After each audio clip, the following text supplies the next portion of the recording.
Hi, this is Bala from delta director. விடாமுயற்சி படத்தை பற்றி மறுபடியும் பேசுகிறேன் அப்படின்னு தப்பாக எடுத்துக்க வேணாம். 3வது நாள் இன்றைக்கி விடாமுயற்சி படம் வந்து ரிலீஸ் ஆகி 3வது நாளில் வந்து எப்படி இருக்குது என்ன அப்படின்னு ஜென்ரல் ஆடியன்ஸ்கிட்ட வந்து நிறைய ரிவ்யூவர்ஸ் வந்து கேட்டுக்கிட்டு இருக்காங்க.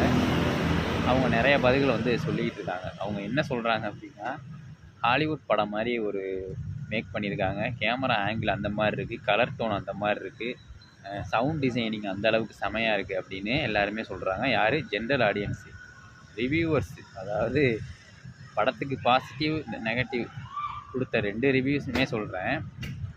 என்ன ஒரு பிரச்சனை அப்படின்னா, அவங்க கவனிக்க தவறுனதெல்லாம் பொதுமக்களை வந்து கவனிச்சிக்கிட்டு இருக்காங்க அப்படிங்கிறது தான் நான் சொல்ல வரேன்.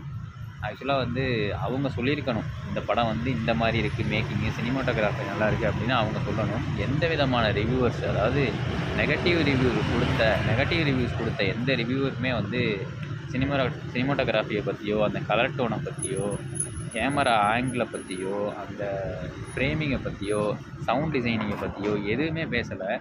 பட் ஆனால் ஜென்ரல் ஆடியன்ஸ் வந்து இதெல்லாம் கவனித்து பேசிக்கிட்டு இருக்காங்க. இவங்களுக்கெல்லாம் வந்து ஒரே நோக்கம் என்ன அப்படின்னா, இந்த படத்தை வந்து ஓட விடக்கூடாது அப்படிங்கிற மாதிரி தான் பேசியிருக்காங்க அப்படிங்கிற மாதிரி தான் எனக்கு தோணுது.